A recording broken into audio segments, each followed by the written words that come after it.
What's good, y'all, and welcome to another episode of Car Talk with your boy Sense. Alright, so I just was introduced to the information that Lil Tjay was recently arrested in New York shooting a music video with a gun on him. Now, if you don't know who Lil Tjay is, he's a rapper from the Bronx? I think the Bronx would make sense because like that nigga is wild, bro. But long story short, if you don't know Lil Tjay, he's a young guy. I think he's probably about 21, 22. I don't think he's any older than 22. He gotta be like 21, 22. You feel me? Like a kid, bro. No disrespect to Lil Tjay.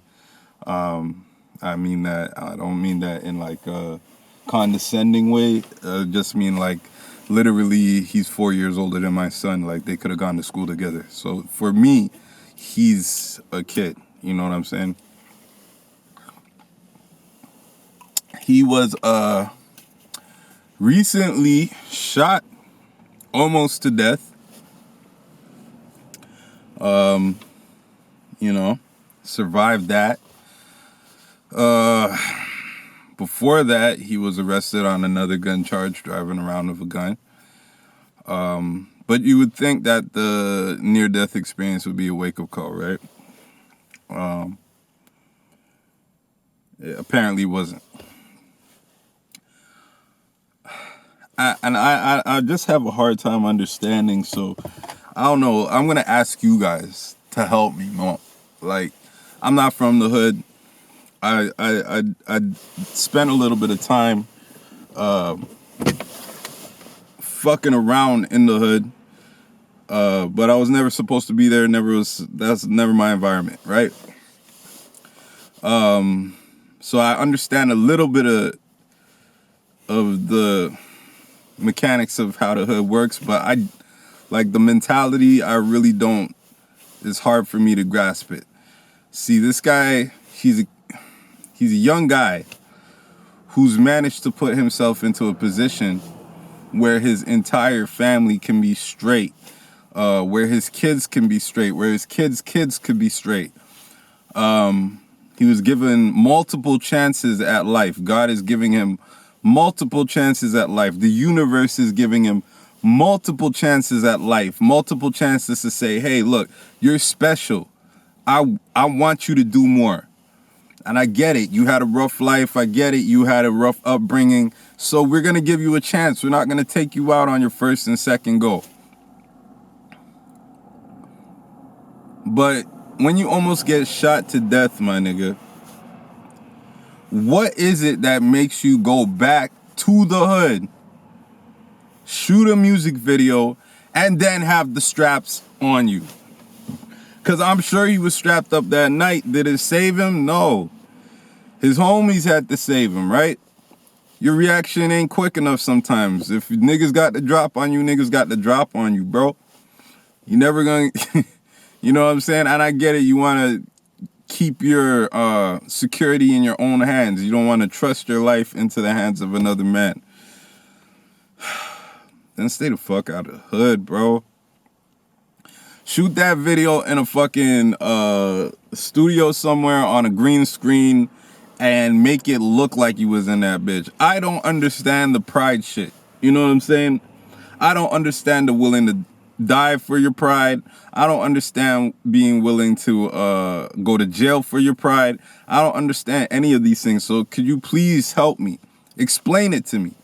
Please drop a comment below and try and enlighten me, bro, because I really want to understand it, because I really want to be in a position one day where I can potentially talk to some of these kids and reach some of these kids. You know what I'm saying? I know I'm never going to be able to do it like a person who's from that environment, you know what I mean, who completely understands them and never has to have it explained to them.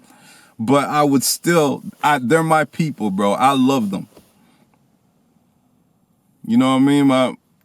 My roots are from nothing. My family came from nothing, came from a third world country, and moved to North America and built lives for themselves. My entire family My entire family. No matter where in the world they went, they built lives for themselves. Some of them did it legally, some of them did it illegally, but a lot of them, everybody did it. Everybody built a life for themselves and made it past poverty. So I'm trying to understand. How is it keeping it real to have those things on you, to not be allowed to hire security? How is it real for the people around you to want you to risk your freedom and risk your life in order to prove to them who have nothing? You're the bag. You're the fucking prize. You're the one who could feed everybody, take everybody out of that situation. How special are these people to you that it's so important, their opinions are so important, that you're willing to risk your life and your freedom for these the fucking adulations of these dumbass niggas, bro? I'm sorry, like they can't do shit for you, bro. You know, the real one's gonna ride when it's time to ride. Just like how he had the homie in the car and the homie shot back and that's why he's alive. Cool. Those people are a blessing sometimes. Even 50 had to get away from the niggas that didn't know how to play their role at a certain point in time and how to play it cool.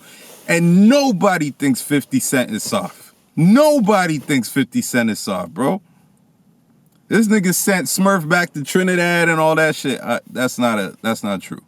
But like, he disconnected himself from one of his top shooters, one of his top body men, right?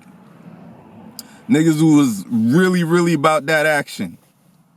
He disconnected himself from that nigga so that he could excel, because that nigga didn't know how to play his role, how to keep it cool.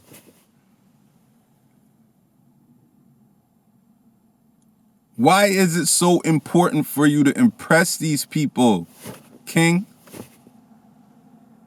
If they're your people and you love them and you want to show them that you love them, do it in a way where you're protected, man. Go to the hood with your security. Have your security strapped up. Everybody got you know what I mean? M50, whatever the fuck.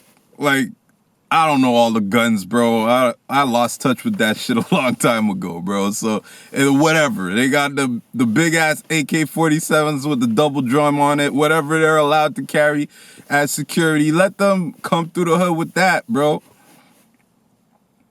Why do you have to come through there with nobody, just the niggas next to you, and so that everybody could be like, hey, man, you know one thing about that little Tjay nigga?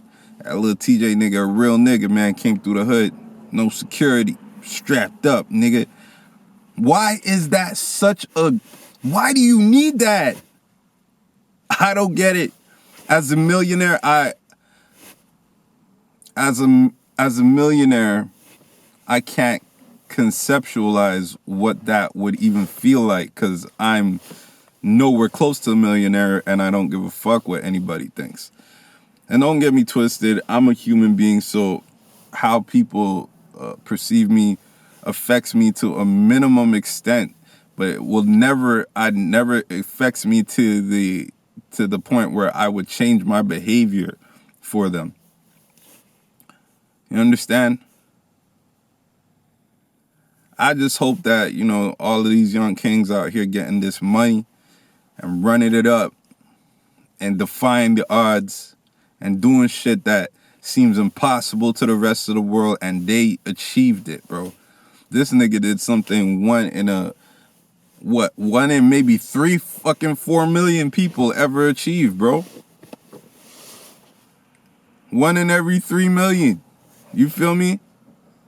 You did that, King.